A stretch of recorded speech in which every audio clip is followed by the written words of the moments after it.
Now, this is from a book called Why Darkness Matters: The Power of Melanin in the Brain. Right.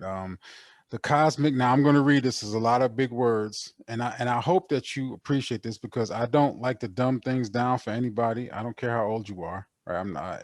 I don't like to assume that you can't digest vocabulary. Right. And if it's troublesome, do we get to the point where we can't understand it? Right. The cosmic carbon atom, interstellar gas clouds of nano diamonds, cosmic melanin. A nanoparticle is 1 billionth of a meter. 1 billionth. If you took a meter, which is about 3 feet, right? 3 feet, and you cut it into a billion parts, you'd have a nanometer, right? You can't really imagine that, right? It's almost unimaginable in terms of being able to see what that is, but that's what they mean when they're talking about like nanobots. And in my opinion, when they say nanotechnology and these nanobots and stuff like that they want to put into different substances, I think that's synthesized melanin myself, right? They don't have the me. I don't see them having the equipment or the means to manufacture a little robot. And if you even study it a little bit, it's not little actual robots. It's material that they can program to perform certain functions, right? So nano diamonds, and what is the base element of a diamond? It's carbon. A diamond is compressed carbon over many millennia, right? So he's talking about clouds of melanin floating around in space, right? It's a biological their relationship. These clouds, their relationship to biological melanin, meaning the melanin in your body, right, and neuromelanin, the melanin in your brain, is a fundamental category of knowledge that yields a critical meaning to a study of melanin, which dismisses the two tendencies in modern science that seek for ideological reasons to lessen the impact of melanin studies. Basically, what he is saying is that the awesomeness that is these melanin clouds floating around in space that they can study, and the way that they are analogous or meaning parallel to the melanin in your body and your brain, they know this for a fact that this is true, right? And this is one of the reasons why when you try to look up or study things about melanin, they just call it as say it's a pigment or it gives things color, or they try to make it that is they try to describe it as something that's really not that important, right? We got that? Everybody good with that? Yeah. Imagine, they back in the day, they well, not back in the day, a few decades ago, they would shoot lasers into these clouds in space, and the clouds would move out the way, and they react to the lasers. So melanin is like its own. Oh yeah, I already said this It's last. its own consciousness. It's Yeah, it's it's its own sentient, brain. right? Yeah. So you sentient means aware, self-aware. So you ever seen that Spider-Man movie with Venom? Y'all know the Yeah. character Venom on Spider-Man? Yeah. Okay. Venom was the black suit that he would put on, and it was an alien life form. Yes, Yes. So like the astronauts. What is right. it? Melanin. But then when Peter Parker put on the Venom suit, what happened? How was he behaving? But Yeah, Irrational. yeah. Well, yeah, kind of. He was.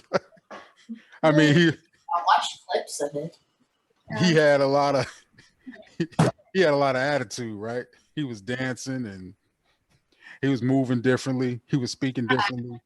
And they kind of did make him act like a little unsavory because that's the way they want to characterize that in the subconscious.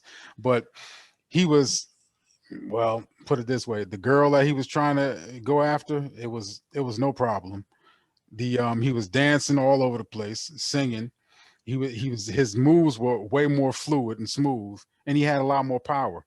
Right? Am I wrong? I don't know what y'all talking about. But You talking about Spider-Man, Venom? You know Venom, the black character. I With know he goes, "Argh!" I Venom. gotta That's watch Venom. that tonight because I've never seen it. what you're Well, talking. I'm trying to listen. When he put the Venom was like it used to look like a, and I used to read the comic book when I was a kid. It looked like oil when he found it. Slime. Slime, yeah, on the Slime. ground. Remember like X Files? Y'all remember anybody used to watch X Files? Remember that oil blob that was alive that they used to find around sometimes? Yeah. They said it was an alien life form. It was the same thing. That was melanin, but that was also in the comic book. Venom was like that when he found it, and then it was alive though, and it jumped onto Peter Parker, and he was a more powerful version of Spider-Man. All right, but yeah, you should watch that. All right. That kind of reminds me of the I mean, like you wouldn't act a different way if it were to be like an what you know how they put on the spacesuit and they Mhm. said that they can coat it with melanin. I don't think you would act a certain way, but that kind of reminds me that same concept. It kind of reminds me of it. Yeah, but this is what the first phrase that we discussed was what art imitates life. Yes. Mhm. So that's sort of an abstract Mm. type of interpretation of what melanin does inside of a person, right? And The it type of attributes that it will give you, right? My mom and my family, and we were coming up when we were thinking that, like, remember when California was having all these bushfires and stuff, and how Australia just had that real big fire at the blue, and they were saying, no, it's just this stuff and blah blah blah blah. I think I was thinking we were coming up with, like, maybe they're shooting lasers and stuff, and that's why it's causing the fire. And you said they're shooting lasers in the clouds. I'm pretty sure that's where the fires came from, because the plant life couldn't take the Well, I do. Yeah, those fires. A lot of people would say that they were unnatural. They were not caused by natural means, especially given that a lot of them had a path to them. They didn't spread out randomly. They had a path, like literally going right up a street.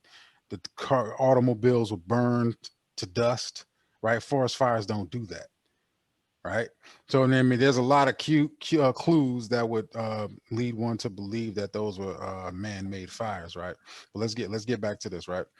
All right. One tendency is to dismiss melanin studies simply as pseudoscience. We know that's ridiculous. This is to equate and associate melanin with the mere waste products of cellular metabolism. Is melanin a biological waste product or a luminous jewel waiting to be rediscovered and is understood by us in modern times?